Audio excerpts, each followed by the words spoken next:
దేవునికి స్తోత్రం. ప్రియమైన వారలారా, రక్షకుడును ప్రభు అయిన యేసుక్రీస్తు వారి నామంలో మీకు శుభములు వందనాలు తెలియజేస్తూ ఉన్నాం. దేవుడు మిమ్మలను, మీ బిడ్డలను, మీ కుటుంబములను దీవించి ఆశీర్వదించును గాక. ఆమేన్. God bless you. దేవునికి స్తోత్రం. హల్లెలూయా. ప్రియమైన దేవుని పిల్లలారా, దేవునికి అనేక గుణ లక్షణాలు ఉన్నాయండి. దేవుని గుణ లక్షణాలు అంటే చాలా మనం చెప్తూ ఉంటాం. ఆయన సర్వాధికారి, సర్వ సృష్టికర్త, ఆయనకు అసాధ్యమైనది ఏది లేదు, సమస్తం ఆయన చేయగలడు, నిన్న నేడు ఏకరీతిగా ఉన్నాడు, అన్ని కాలాల్లో ఉన్నటువంటి వాడు, అందరిని ప్రేమించేవాడు, ఈ విశ్వాన్ని పోషించేటటువంటి పోషకుడని రకరకాలుగా మనము ఆయన యొక్క గుణ లక్షణాన్ని చెప్తూ ఉంటాం. అయితే ప్రియమైన ప్రజలారా, దేవునికి ఉన్నటువంటి అతి ప్రాముఖ్యమైనటువంటి లక్షణం ఏంటంటే పరిశుద్ధుడు, పవిత్రుడు. పరిశుద్ధుడు, పవిత్రుడు, ఈ లక్షణాలు ఆయనకున్నటువంటి అతి ప్రాముఖ్యమైనదండి. అందుకే దేవాది దేవుడు ఆకాశ మహాకాశాలపై సింహాసనాసీనుడై ఉన్నప్పుడు పరిశుద్ధమైన దేవదూతలే పరిశుద్ధుడు, పరిశుద్ధుడు, పరిశుద్ధుడని గాన ప్రతిగానాలు ఆయన చేస్తూ ఉంటారండి. మనం ఆరాధించేటటువంటి యేసునాథుడు పరిశుద్ధుడు, పవిత్రుడండి. ఈ పరిశుద్ధిని నోట నుంచి, ఈ పవిత్రుని నోట నుంచి ఆయన ఆజ్ఞలు కానీ, ఆయన కట్టడలు కానీ, ఆయన విధులను కానీ చాలా పవిత్రంగా ఉంటాయి, పరిశుద్ధంగా ఉంటాయి. పరిశుద్ధమైన మాటలు ఆయన మాట్లాడి మనకు ఆజ్ఞాపిస్తాడు. ఈ విధంగా జీవించండి అని చెప్తాడండి. ఆ మాటలే పరిశుద్ధ లేఖనాల్లో తెలియజేస్తూ ఉన్నాడు. చూద్దాము లేఖన భాగము. కీర్తనల గ్రంథము 12వ అధ్యాయము 6వ వచనము, 6వ చరణం. యెహోవా మాటలు పవిత్రమైనవి.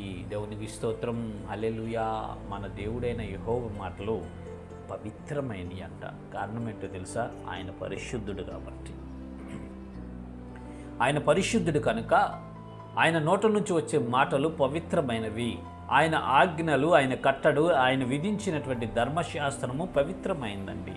ఈ లోకంలో అనేక మంది దేవి దేవతలు ఉన్నారు, కానీ మరి వాళ్ళందరూ పరిశుద్ధులు కాదో మీరే పరిశీలన చేసుకోండి.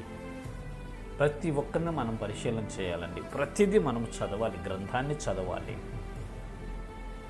ప్రతి దేవుడికి దేవతకి ఒక గ్రంథం ఉంటుంది. ఆ గ్రంథం పరిశీలన చేసినప్పుడు, గ్రంథ భక్షణ మనం చేసినప్పుడు మనం ఆరాధించేటటువంటి దేవునికి ఉండే గుణ లక్షణాలు దాంట్లో రాయబడి ఉంటాయి.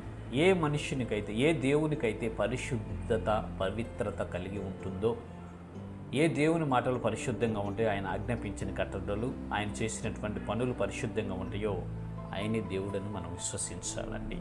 ఆయన నోటి నుంచి వచ్చే మాటలు పవిత్రములైనవి. అవి మనల్ని బతికిస్తాయి, మనకు కృప చూపిస్తాయి అని పరిశుద్ధ లేఖనాలు సెలవిస్తుంది. ప్రియమైన దేవుని పిల్లలారా, మన దేవుడు పరిశుద్ధుడు, మన దేవుడు పరిశుద్ధుడు, మన యేసునాథుడు పరిశుద్ధుడండి.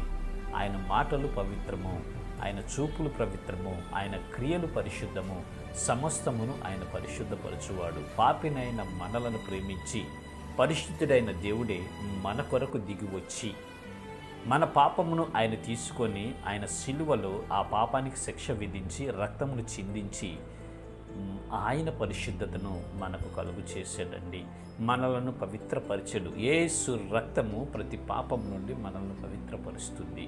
కాబట్టి యేసు రక్తంలో కడగబడినటువంటి మనమందరము పరిశుద్ధులము, పవిత్రులము. ఆయన కొన్ని ఆజ్ఞలను, కట్టడలను ఇచ్చాడు మనకి.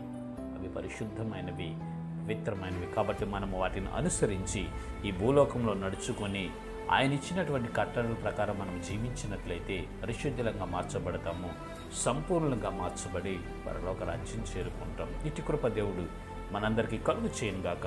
ఆమేన్. God bless you. దేవునికి స్తోత్రం. హల్లెలూయా. Praise the lord.